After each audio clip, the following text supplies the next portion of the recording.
Misteri dan sejarah kelam Rumah Pocong Sumi. Yogyakarta adalah daerah istimewa yang masih kental dengan nuansa kejawen, dan hal itu tidak bisa lepas dari hal-hal yang berbau mistis.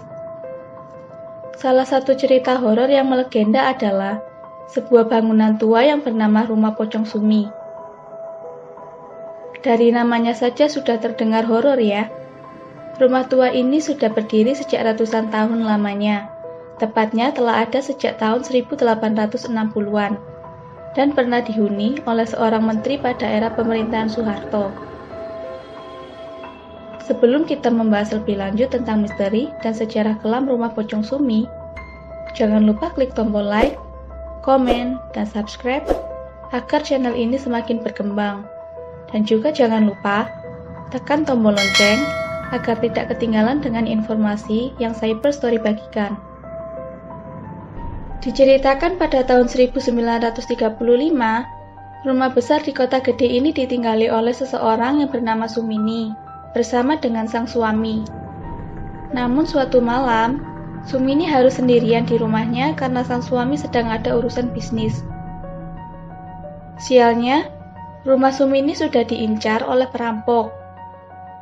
Perampok yang berjumlah 3 orang tersebut menggedor-gedor rumah Sumini dan mengatakan kalau suaminya mengalami kecelakaan.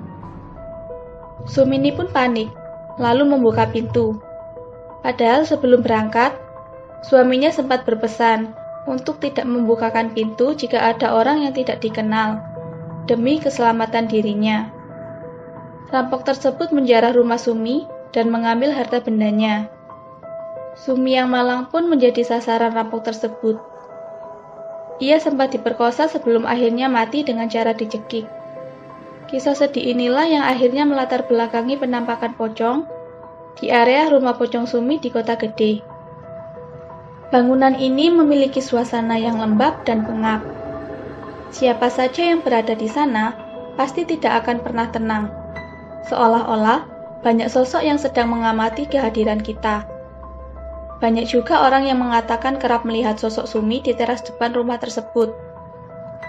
Warga sekitar dan saksi mata mengatakan kemunculan pocong Sumi biasanya di atas jam 10 malam ketika jalanan sudah sangat sepi. Pocong Sumi akan menunjukkan dirinya pada manusia, biasanya disertai dengan beberapa tanda yang muncul. Tanda-tanda tersebut diantaranya adalah hembusan angin layaknya gasing, serta api biru atau merah yang menyinari wajah. Maka, saat berada di sekitar rumah Sumi dan merasakan hembusan angin tak wajar, secara otomatis pandangan akan tertuju pada titik api yang muncul. Dengan begitu, penglihatan seseorang akan mampu menangkap sosok dari pocong Sumi yang tengah berdiam diri di teras depan. Tak hanya pocong Sumi saja yang mendiami rumah ini. Di kamar depan, ada sosok yang disebut Mbak Ayu. Wujudnya cantik, tapi mukanya dipenuhi dengan luka. Dikatakan, Mbak Ayu adalah korban KDRT atau kekerasan dalam rumah tangga. Di dalam kamar tersebut, terdapat laci berisi perhiasan emas milik si empunya rumah tersebut. Meski pintu kamar ini tergembok, pengunjung bisa melihat ke dalam kamar melalui jendela yang letaknya cukup tinggi. Tapi, dibutuhkan kursi atau alat bantu lain untuk mencapai jendela tersebut.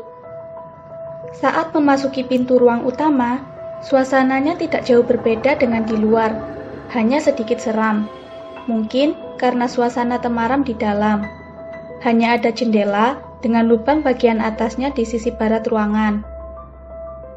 Sinar matahari yang masuk melalui lubang menjadi sumber cahaya di ruangan tersebut. Cahaya dari situ tidak cukup mampu menerangi lorong di sebelah utara ruangan. Kamar di kanan lorong juga nyaris kosong. Hanya ada wastafel yang menempel di dinding. Kamar ini adalah satu-satunya kamar yang bisa dimasuki. Suasananya sangat seram. Entah apa yang membuatnya merasa tidak nyaman. Kamar yang satu lagi berhadapan dengan kamar yang berisi wastafel. Pintunya tertutup. Dikatakan bahwa kamar ini dihuni oleh 2 raksasa. Keduanya sangat agresif kepada siapa saja yang memasuki kamar tersebut. Sekian dulu pembahasan tentang misteri dan sejarah kelam rumah pocong Sumi. Terlepas dari itu semua, tergantung kepercayaan masing-masing. Tapi, apabila ingin berkunjung ke sana, jangan pernah mempunyai niatan yang jelek, dan senantiasa berdoa memohon perlindungan pada Sang Pencipta. Jangan lupa, dukung terus channel Cyber Story dengan cara like, dan juga bagikan ke teman kalian, agar channel ini semakin berkembang, dan bisa terus berbagi tentang misteri, cerita rakyat, mitos, dan juga sejarah. Terima kasih.